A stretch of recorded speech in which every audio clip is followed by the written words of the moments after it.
Hello and welcome back to another episode of Cooking with a Pan. I don't have much to say today except for thank you. The most amazing thing happened to me this week, and that was that I hit 100 subscribers on YouTube and 150 something now on Instructables, which is like so meaningful to me because now I know you guys are there for me and you guys are always behind me and still watching my videos. So I guess thank you for all your support that was and is to come. So I guess without further ado, let's get started. Woo!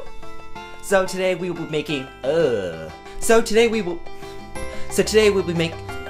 today we'll be making the Chocolate Lovers Cupcake, and I made this for a church event like a week and a half ago, and I'm just filming this intro video now, so I've been slacking off like a lot. But yeah, this cupcake is totally wonderful. It's perfect for any chocolate lover. It's like everything chocolate. It's a chocolate cake, chocolate buttercream, chocolate ganache, chocolate sprinkles. You can even put like chocolate, just chocolate on top, anything really. It's just chocolate. So if you love chocolate, great. If you don't, maybe not the best thing for you, but I'd say give it a go.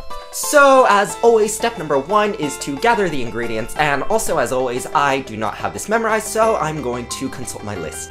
So for the actual cake portion, you're going to be needing butter, large eggs, granulated sugar, flour, cocoa powder, baking soda, baking powder, salt, heavy cream, whole milk, water, vegetable oil, vanilla extract. For the buttercream, you're going to need a bar of butter, powdered sugar, cocoa powder, vanilla extract, and heavy cream. For the ganache, you're gonna need chocolate chips and heavy cream. And for the garnish, of course, you're gonna need sprinkles or chocolates or whatever you want. I feel like you guys are starting to get the hang of my cupcake videos because I've been making a lot of these and they're basically the same steps. So you've guessed it, step number 2 is to mix the dry ingredients. The dry ingredients for this recipe include the flour, the cocoa powder, the baking soda, the baking powder, and the salt. So 5 things. Step number 3 is to mix the wet ingredients. Those are the heavy cream, the whole milk, the water, the vanilla extract, and the vegetable oil. So again, 5 things. Step number 4, you guessed it, we're going to cream the butter, sugar, and eggs. So if you've been making my cupcakes already, you know how to do this. You take the butter, put it in your mixer on medium to high speed, mix it until it's nice and fluffy, and then add in your sugar until it becomes crumbly, and then add in your eggs one at a time until it becomes nice and well evenly blended in like a yellow gooey mixture thingy. And step number 5, of course, is we're going to combine everything together. We're going to mix in our dry ingredients, a little bit of that, and a little bit of our wet ingredients, one at a time, and alternate until we get to just a little bit of our dry left, and we're going to end by mixing in our dry. You want to do this on a low speed because you do not want to over-mix your flour. And step number 6, we're going to prepare our muffin cupcake tin thingies. This time it's super easy. You're just going to line your cupcake tin with liners, and then you're going to put like about 2 big tablespoons or so of your batter. This should come up to be about 2/3 to 3/4 of the way up your cupcake liner, and you're good because we don't have a base, we don't have a filling this time, so that's all you need to do. Step number 7 is to bake your cupcakes at 350 degrees Fahrenheit for about 18 minutes. Step number 8 is to make the buttercream. You're going to take your butter and mix it on a medium speed until it's nice and fluffy and soft, and then you're going to sift in your cocoa powder and half of your sugar, and now on low speed you're going to mix it until well incorporated, then sift in the other half of your sugar and continue mixing until well incorporated, then add your vanilla extract and continue mixing until well incorporated. You kind of get the idea here. And if necessary, add in up to 1 tablespoon of your heavy cream, if necessary only to kind of soften it out if it's too thick. Step number 9, you're gonna make the ganache. So I make this all the time for a lot of different cakes and recipes and all that stuff.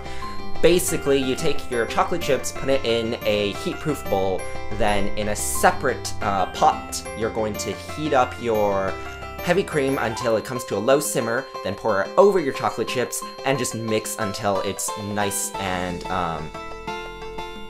evenly melted. And if necessary, if you still have like chunks of chocolate chips in there, you can stick it into the oven for like 15 seconds and then continue mixing until it's smooth. Step number 10, we're going to decorate our cupcakes. So you're going to take your buttercream, put it in a nice big piping bag with a big star tip, and we're going to start at the center of our cupcakes, start piping and squeeze and move in a round circle, so you're gonna get like a rose pattern. It's kind of looks like flour because it starts in the middle and then it goes around and around and around, and just stop when you get to the edge and kind of like slowly stop squeezing so it tapers into a tail. And then you're gonna take your ganache, and while it's still kind of warm and liquidy, put it into a container that has like a squeezy tip. You can also use a piping bag for this. And we're just gonna pipe or squeeze a little bit across the top like a drizzle. And then of course, at the very end, take your sprinkles and just sprinkle a little bit on top of your cupcake. If you have some other things you wanted to decorate with, like you can take Oreos, crush it up, and just sprinkle it on top with the sprinkles, or instead of the sprinkles, you can take a big piece of chocolate and just stick it on top as like a decoration kind of thing. Anything really that's chocolate you can use in this chocolate cupcake. So step number 11 is to enjoy your cupcake. As always, I'm sorry I didn't have much to say to you in this video except just kind of threw this recipe at you, and I usually talk a little bit in the beginning, but I just don't have much to say. But again, thank you for all your support, and for being here all the time with me, and for watching my videos, and for subscribing, and for following all my social media websites and everything. It means so much to me, and I'm so happy that I've reached my first goal, my first milestone, which was to get 100 subscribers. So this is totally amazing. This is my first video after I reached 100, and I am just so happy and thankful. So if you like this video, please give it a big thumbs up, and don't forget to subscribe and follow or like or subscribe to me on my Instructables account, my Instagram, my Tumblr, my Twitter, my Facebook. I think that's it. Yeah, so I guess I will see you guys around when I film my next video. Goodbye!